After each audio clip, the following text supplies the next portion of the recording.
Hi friends, this is Caitlin. Welcome back to another Halloween 2024 video.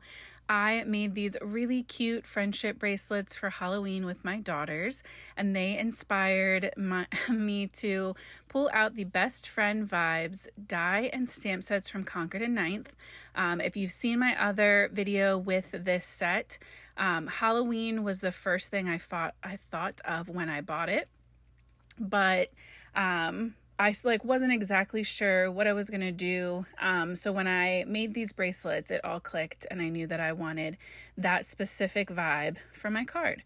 So I started out just by picking out which beads I wanted. I went for just the beaded ones. I didn't do any of the embroidery floss style bracelets, but you could absolutely do those too and do them in fall colors. I think it would be really cute. I also knew that I wanted to make some of my beads glow in the dark because that was one of our favorite parts about our bracelets that we made together, was adding in the glow in the dark beads. So I went in with the Tim Holtz glow in the dark paste. I had this from last year. I never even opened it. So I had to put that onto some cardstock in a nice thin layer and then let it dry so that it's good to die cut in a little bit with our other cardstocks. I started out by stamping my letters with just some black ink, and then once it had dried a little bit, I went in with my anti-static powder tool and some embossing ink. I really like how these letter beads look with some texture to them. So I am going to emboss these, heat emboss them with clear embossing powder just to give them that texture and that extra little shine. To me, it makes them look more like those letter beads. Just that style. So we're actually going to do 2 of these. I made 2 copies just so I would have enough letters to kind of play around with what my sentiment was going to be. I wasn't sure where I was going, and you'll see even once we get started, there's a couple different versions that pop up, a couple different ideas before I settled on my final decision. So I just love that you can stamp all of these at once, and then whether you want the squares or the circles, that it's just one pass of the die, and there's multiple of your vowels. So depending on what your sentiment is, you could do this all just with one stamp and one pass with your die. But I ended up, like I said, with 2. I didn't worry about the letters or the numbers for the second one because I knew I wasn't going to need them. But you can see that little bit of shine and the raised texture that gives. And then I'm lining up that circle letter die, and we just, like I said, you just cut them out all at once. It's so easy. Then I took my 3 different bead sizes. So I have kind of the ovals, the small circles, and then the stars. And I'm going to run those through with white cardstock, orange, yellow, black, and then we'll do some stars in our glow in the dark. So this video isn't very long, but the whole process did take a little bit of time just because of all of this prep work. The die cutting part is the most tedious part, but actually assembling it was super easy and fun.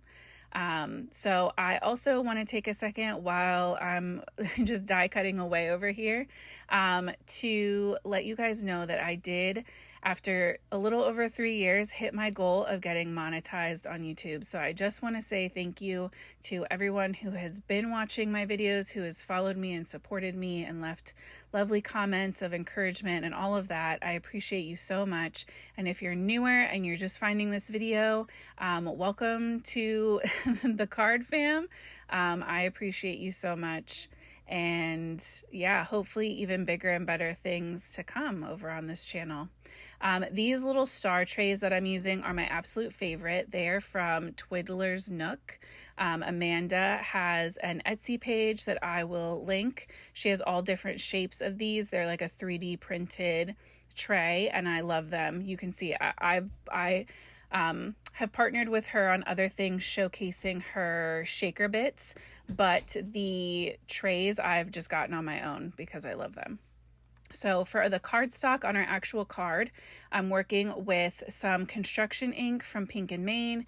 This purple stripe is a retired My Favorite Things paper. And then I have this leftover black frame from a shaker, a Halloween shaker that we made a couple weeks ago with the cool like spooky sign. When you die cut that set from Pink and Maine, you just get all of these different frames. So I've just been saving them and like using them gradually. So I thought this was perfect to kind of make almost like a letter board, but out of bracelets. So we're going to end up with with 4 strings. I'm going to bring in a 4th string, and those are die cut as well. So I started out thinking I was going to do Let's Go Ghouls. Then I also, there was, I think, something even else before that. And then I'm going to end up with You're the Candy Queen. And I was going to do You're My Candy Queen, but then I needed 3 Ys, and I was not going to do that whole process again. So we ended up with You're the Candy Queen because I thought that was nice and reminiscent of that Candy Queen candy corn bracelet that you can see up in that right hand corner. I just thought it was cute. Let's Go Ghouls was pretty cute too, though. I love Shania Twain. So now that I have 4 words, I decided on that 4th string, I'm just taking a teeny tiny little bit of liquid glue and kind of getting those situated across my card, my pattern paper, I guess I should say, and keeping in mind that when I start lining up my beads and my letters, that everything on the edges is going to get covered by that black frame. So I tried to make sure that as I was spacing things out, nothing was too close to the top or bottom string wise, and that my important beads weren't too far to the left or right. If you're doing a different layout, then obviously you can go crazy and do whatever you want.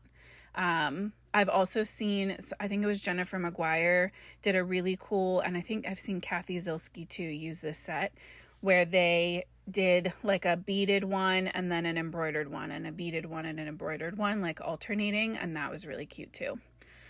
For the letters themselves, I decided to pop them up with these teeny tiny foam squares that I have from Simon Says Stamp.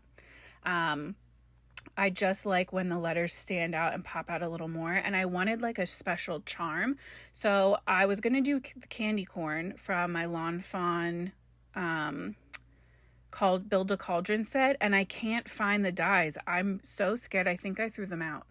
I think they were still taped to something, and I think I threw them out. So instead of that, from the same die set, I grabbed the little candy.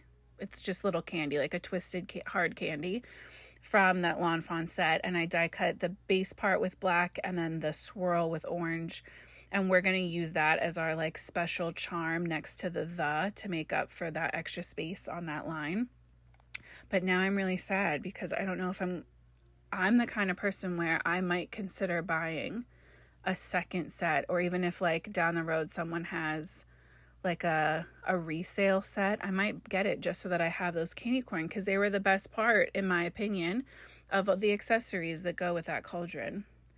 And then I can't find them. So this part was very fun, but did take a while of kind of playing around with these different beads and figuring out what order I wanted everything in. That top one, I liked having kind of the candy corn colors in order, but I didn't want them all like that. And I wanted to mix in some of those glowing star beads.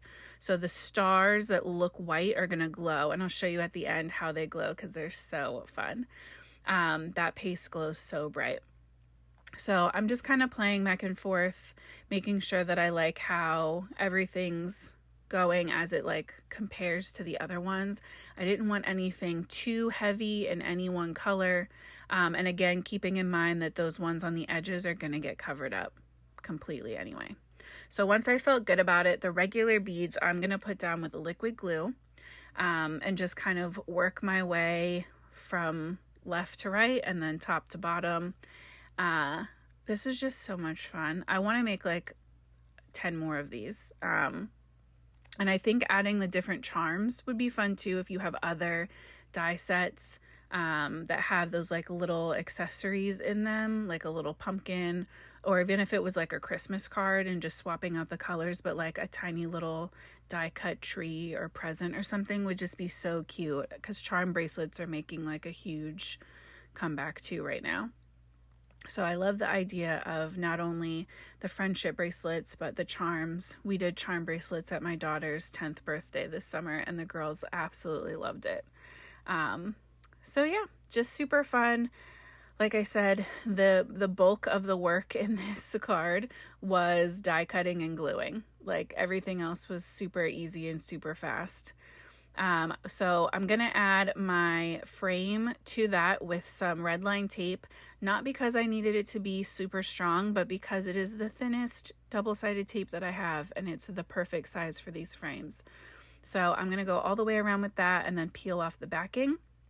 I struggled to get this frame on straight, and with that red line tape, once it's on forever. So I was so nervous to mess this up. So what I ended up doing was keeping my frame on the table and flipping my card upside down, because it was easier for me to see where it needed to sit in there. So then I added some liquid glue to the back, and I'm going to pop that right onto my larger orange card front.